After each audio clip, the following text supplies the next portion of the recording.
बाबा ताई आज मी तुम्हाला माझ्या मित्राला भेटवणार आहे. राहू इकडेच आहे बघ.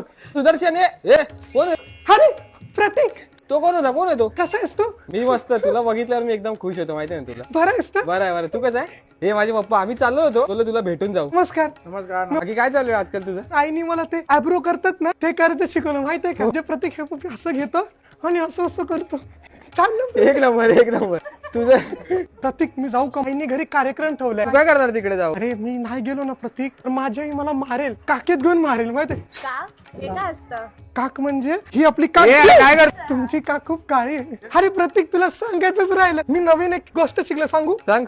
काकेला ना तुम्ही गोरं करू शकता. कोरपड असतं ना ते घ्यायचं, मग त्यात मध टाकायचं, मग हळद टाकायची आणि मग त्याला असं त्याचा लेप असतो ना तो असा घेऊन त्याला लावायचा असं दोन्ही बाजूला आणि 30 मिनिटं असं उभं राहायचं. हे काय ऑस्कर अवॉर्ड? अरे नाही, तसं नाही. एक तो लेप आहे ना तोंडाला पण लावू शकता. तोंडाला का रे? हिचं तोंड काळ आहे ना म्हणून. हे काय बोलतो तू? तसं नाही, मानेला लावू शकतो, मान पण काळी असते ना, आणि जिभेला पण लावू शकतो, तोंड पण काळं असतं ना. तुमच्या घरी ना आईने मंगळागौरचा कार्यक्रम ठेवलाय. आई बोलली की डान्स करून दाखवायचं तू. ते ये पाणी बाई पाणी, नारळाचं पाणी. सुदर्शनची पप्पी घेते आता माझी राणी. एक नंबर. बस आता वर ये, नाही तर दांडा तुटेल. ये खालू ना प्रतीक. नको, ये तू वरती बाबा, खाली येतं. नको ये तू. पप्पा उचला त्याला, उचला नाही तर ऐकणार नाही. छान केलं ना प्रतीक. एक नंबर.